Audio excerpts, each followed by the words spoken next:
खुद देख लें कि कितना डिफरेंस है। तो उसको जो मार्केट में अगर आप कभी जैसे लेने जाएं चांदी के जेवरात, तो उसका एक छोटा सा टिप मैं आपको ये बता रही हूँ कि मंजूस जो है वो हैवी होता है।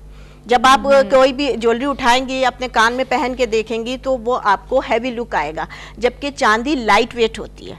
अगर प्योर चांदी में जेवरात बने हुए हैं, जिसमें हम टेक्निकल वर्ड यूज़ करते हैं, सोना है 22 कैरेट में काम होता है एशिया में ज़्यादातर, चांदी कहलाती है 925। 925 का मतलब ये कि इसके अंदर प्योर चांदी है और बहुत थोड़ा सा कॉपर यूज़ करके उसको बनाया गया है जेवर को। तो वो बहुत लाइट वेट क्योंकि मेटल है, तो आप अगर पहनेंगी, जैसे अभी मैंने ये पहने हुए हैं, ये चांदी है, तो आप बिल्कुल लाइट वेट है, आप उठाएंगी आपको खुद फर्क हो जाएगा। लेकिन अगर आप आर्टिफिशियल ज्वेलरी लेंगी, मेटल उठाएंगी, तो वो भारी होगा। तो ये वो टिप थी जो मैं आपको बताना चाह रही हूँ। आपको भी टिप पता चल गया, मुझे ही पता चल गया कि जो लाइट वेट होगा वो चांदी में होगा और जो हैवी वेट होगा वो मंजूस जो एक मटेरियल है जो कि काफ़ी सस्ता है चांदी की बनस्बत, तो वो उस मटेरियल का बना होगा। हादी साहब आपकी तरफ आती हूँ, सोने की जो कीमतें हैं उनमें इस्तेहकाम कैसे लाया जा सकता है, या इस तरह कल वो ये खबर है तो आज कुछ और आने वाली है? देखें, ये सोने का तो इंटरनेशनल बहरान है ना। ये जब से 9/11 से जो चेंजेस आई है, पहले तेल बेचने वाले ममालिक डॉलर पे डिपेंड कर रहे थे, अब डॉलर दुनिया में गैर मुस्तकम हो रहा है, तो अब गोल्ड की तरफ आ गए। पहले इंटरनेशनली सट्टा हो रहा था गोल्ड में, अब तो चाइना ने इंडिया ने श्रीलंका ने बाइंड किया, अब ममालिक बाइंड करने लग गए। और यूरोप में अब तो डॉलर पे और यूरो भी नीचे आया था, तो लोगों को गोल्ड के ऊपर ज़्यादा वो है। जब तक अमेरिका अपनी बैंक इंटरेस्ट रेट बढ़ाएगा नहीं, डॉलर गैर मुस्तकम रहेगा, लोग सरमायाकारी गोल्ड में करेंगे।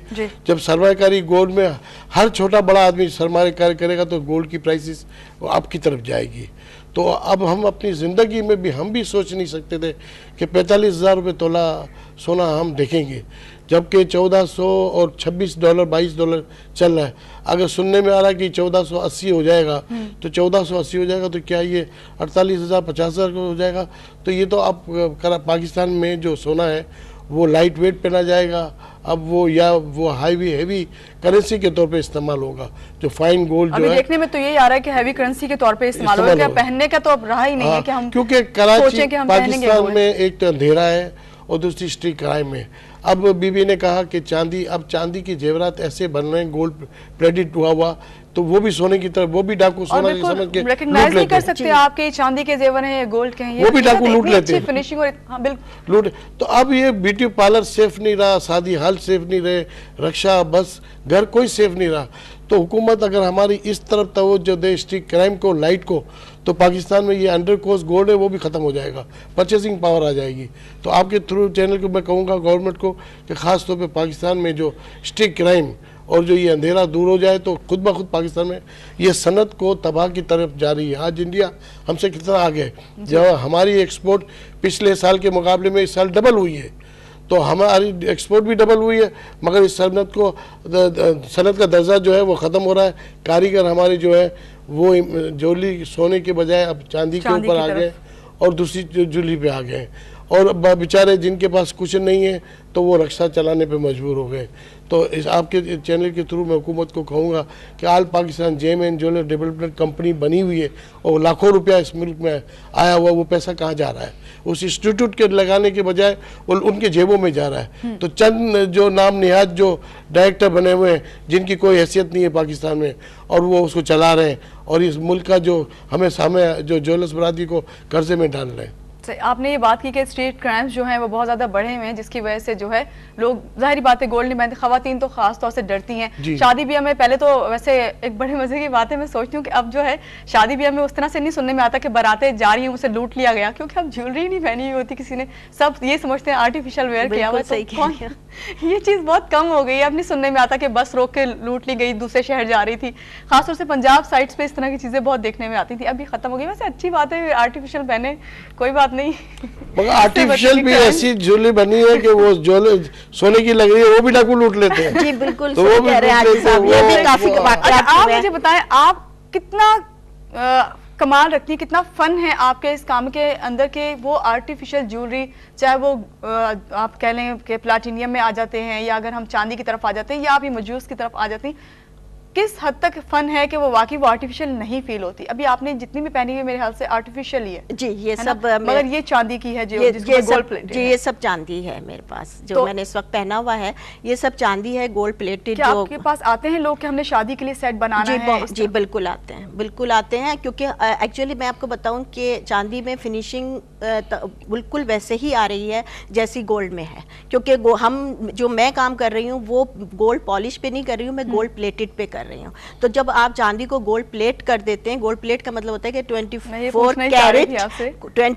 कैरेट गोल्ड के पानी में हम उसको डिप करते हैं, तो वो गोल्ड प्लेटेड होती है और फिर वो काफ़ी अरसे तक काली भी नहीं होती, लेकिन वो गोल्ड से बहुत सस्ती होती है और उसकी फिनिशिंग इतनी अच्छी होती है। जैसे अभी हाजी साहब ने कहा कि वो मेरी अपनी क्लाइंट्स के साथ ये हुआ कि वो मेरे वाले जेवरात भी गोल्ड समझ के ले गए तो वो कल उसने मुझे कहा सफ़िया तुम्हारे भी वो गोल्ड समझ के उठा के ले गए। तो वो फिनिशिंग के ऊपर डिपेंड करता है और मेरे कारीगर बहुत अच्छे हैं, काम बहुत अच्छा जानते हैं, जैसा मैं उनको कहती हूँ वो उसी तरीके से बिल्कुल मुझे बना के देते हैं। कोई उसमें, क्योंकि हमारे यहाँ देखिए स्किल्स की कमी नहीं है।